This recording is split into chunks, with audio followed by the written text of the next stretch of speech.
మన ప్రభువును రక్షకుడైన యేసుక్రీస్తు వారి ఘనశ్రేష్ఠ నామంలో మాకు అత్యంత ప్రియులైన వీక్షకులకు హృదయమార వందనములు, క్రిస్మస్ శుభాకాంక్షలతో ఈనాటి వాక్య ధ్యానాన్ని ప్రారంభించుకుందాం.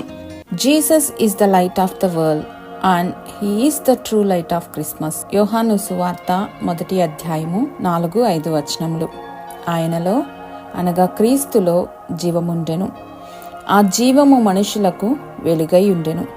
ఆ వెలుగు చీకటిలో ప్రకాశించుచున్నది, కానీ చీకటి దాన్ని గ్రహింపకుండెను. మనందరికీ క్రిస్మస్ సమయంలో అనేక ప్రాంతాల్లో వెలిగింపబడినటువంటి లైట్స్ చూడటం ఎంతో ఆనందాన్ని ఇస్తూ ఉంటుంది. It's fun to drive through a neighbourhood and see the colours as they sparkle with joy and peace that the season brings. ఈ క్రిస్మస్ వెలుగులు చూస్తున్నప్పుడు మనందరికీ గుర్తుకు రావాల్సింది నిజమైన వెలుగు, ఆయనే యేసుక్రీస్తు. లేఖనాల్లో ఆయన అన్నారు, నేనే లోకమునకు వెలుగును, నన్ను వెంబడించువాడు చీకటిలో నడవక జీవపు వెలుగు కలిగి ఉండును అని. క్రీస్తు యొక్క జీవితం చీకటితో నిండిన ప్రపంచానికి వెలుగునిస్తుంది. ఈ వెలుగు ఇతర వెలుగు జిలుగులకు పూర్తి భిన్నంగా ఉంటుంది. క్రిస్మస్ చెట్లపైన అలంకరింపబడినటువంటి లైట్ల యొక్క వెలుగు నిర్దేశిత సమయం తర్వాత ఆరిపోతుంది, కానీ క్రీస్తు యొక్క కాంతి ప్రకాశవంతమైనది, అద్భుతమైనది, నిరంతరమైనది. His light never goes out. కానీ ఈ వెలుగును ఆర్పివేయటానికి ఎంతో మంది చరిత్రలో ఎన్నో ప్రయత్నాలు చేసినట్లుగా మనం గమనిస్తూ ఉంటాం. క్రీస్తు జనన వార్తను విన్నటువంటి హేరోదు 2 సంవత్సరాల లోపు మగపిల్లలందరినీ సంహరించాలని ప్రయత్నించాడు, కానీ యేసుక్రీస్తు అను వెలుగును అతను తాకలేకపోయాడు. No one can put off Christmas light. యేసుక్రీస్తు ప్రభుల వారు తన సేవా జీవితాన్ని ప్రారంభించిన సమయంలో ఎంతో మంది యూదులు, యూదేతరులు సంహరించాలని అనేక పన్నాగాలు పన్నారు. But nothing can extinguish God's light.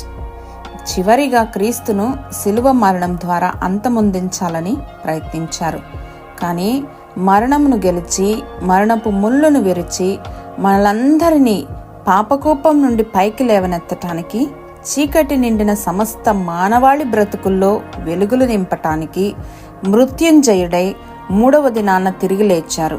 Hallelujah. God's light is inextinguishable, it will never burn out. యేసుక్రీస్తు తన యందు విశ్వాసముంచిన వారందరి జీవితాలను ఈ శాశ్వత వెలుగుతోనూ నిరీక్షణతోనూ నింపటానికి ఈ లోకానికి వచ్చారు. ఆయన వెలుగు మనలను చీకటి నుండి బయటకు తీసుకువస్తుంది, మన జీవితాల్లోని పాపపు చీకటిని తొలగిస్తుంది. ఇంకా ఆయన నామ మహిమార్థమై మనలను నీతివంతమైన మార్గములలో నడిపిస్తుంది. We have a blessed hope in Christ Jesus. ఈ వెలుగు చీకటిలో ప్రకాశిస్తుంది. ఏ చీకటి, భయము, భీతి కూడా ఈ వెలుగును చల్లార్చజాలదు. Let his light shine in your life for all to see. Shine for Jesus. సర్వ సృష్టికర్తవైన మా తండ్రి, నిజమైన వెలుగును లోకమునకు పంపి ప్రతి మనుష్యుని వెలిగించినందుకు వందనాలు తండ్రి. చీకటి నిండిన మా బ్రతుకుల్లో దీపము నీవై మా పాపములన్నీ కడిగి నిత్య నిరీక్షణను అనుగ్రహించినందుకు యేసుక్రీస్తు వారి ఘనశ్రేష్ఠ నామంలో కృతజ్ఞతలు సమర్పించుకొనుచున్నాం మా ప్రియ పరలోకపు తండ్రి. Amen. We wishing you all Christ centred Christmas.